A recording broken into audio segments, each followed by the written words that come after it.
The West Philippine Sea has been surprisingly quiet over the past few weeks, as a lull has settled over the rivalry between China and the Philippines. The Chinese and Philippine governments did report an uneventful Philippine resupply operation to the BPS Sierra Madre at the Second Thomas Shoal. The Philippines and China are still honoring an agreement that the Philippines will notify China in advance when they conduct a resupply operation in their own exclusive economic zone. And in return, the Chinese will let the mission proceed with the stipulation that it will not deliver construction supplies to the Sierra Madre. The apparent reduction in tensions, for which China is the instigator of the clashes, is not due to a change in policy, but to China not wanting its aggressive activity to overshadow their presence at the East Asia and ASEAN summits. The 19th East Asia Summit took place last week, October 6th to the 11th, in Vientiane, Laos. The Association of Southeast Asian Nations, or ASEAN, hosted the meeting, merging their respective summits into a single meeting location, with many of the same participants attending both conferences. The relatively quiet conduct of the Chinese in the region appears to be a continuation of a tactic they used earlier this year to prevent China's aggressive behavior from disrupting the ASEAN Regional Forum Foreign Ministers meeting in July 2024.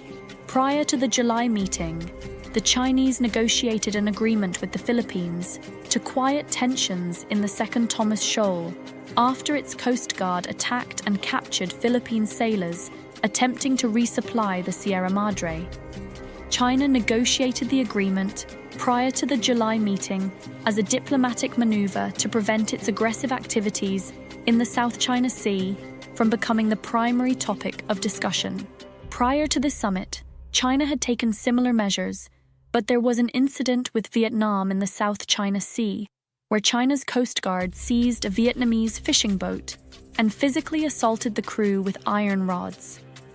The summit brought together many regional rivals, as it included officials from the United States, led by Secretary of State Antony Blinken, Russia led by Foreign Minister Sergei Lavrov, China led by Premier Li Qiang, India led by Prime Minister Narendra Modi, and the Philippines, led by President Ferdinand Marcos Jr. Chinese Premier Li Qiang apparently came prepared with a number of economic initiatives to flex its power in the region, which included lifting the final sanctions against Australia and upgrading a number of trade deals within the region.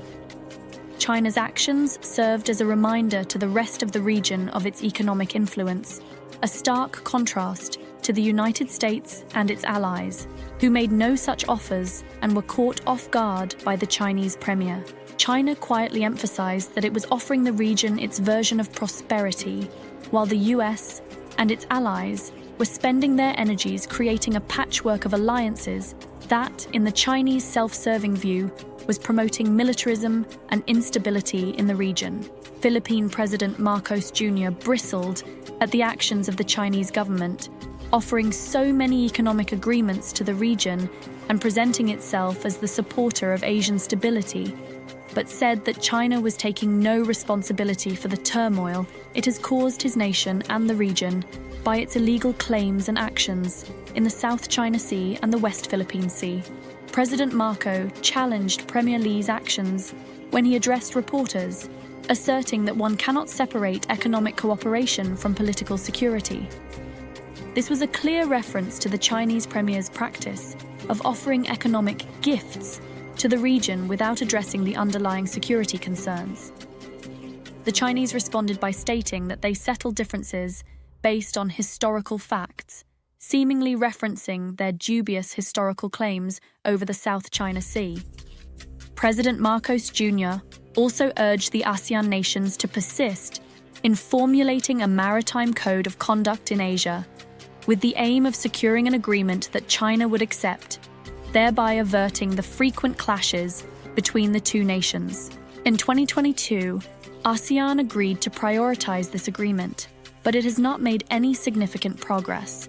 Marcos highlights that the organization is still unable to reach a consensus on the definition of self-restraint, which is China has shown none with its use of water cannons, ramming ships, and harassing fishermen in any country that does not acknowledge China's undisputed ownership over most of the South China Sea. The Philippines and the United States do have a defense treaty that dates back to 1951, and it does provide the Philippines with a significant level of security in its routine clashes with China. The problem lies in the United States' failure to provide the Philippines with clear guidance on the level of tolerance they should expect from China before taking action on their behalf. China has received a signal from the US that the US and the Philippines will not invoke the treaty unless Chinese actions in the South China Sea result in the death of a Philippine serviceman, and only if the confrontations do not involve the Chinese Navy or plan. The problem with the US imposing such conditions is that it establishes boundaries for Chinese behavior and enhances China's ability to employ gray zone tactics through their maritime militia. The Chinese are aware that they can employ any strategy against the Philippines, as long as it follows the broad US outline without provoking a response from the US. The US has made the Chinese clearly aware of the boundaries of their action before risking a war, so they are willing to push the limit, knowing they have the advantage as long as they do not cross over the boundaries stated by the United States. This gives the option to the Chinese to act as aggressively as it chooses, within the defined boundaries, to maintain continuous pressure on the Philippines to make the electorate weary and be willing to elect a new government that is more amiable to China. The US did not do any favors to the Philippines by clearly defining what would trigger an invocation of the defense treaty. The US should have relied on strategic ambiguity to determine what would trigger a US response, acted more aggressively diplomatically to warn China of their actions, and operated more assertively militarily alongside Philippine forces operating in the West Philippine Sea to raise the risk of China being too forceful toward the Philippines. President Marcos Jr. correctly identified China's strategy of buying goodwill, which politically serves as a stabilizing force argument for China. However, Secretary Antony Blinken lacked the necessary preparation to counter China, despite the US providing more direct foreign investment in the region than any other country and highlighting the political turmoil China is causing in the region.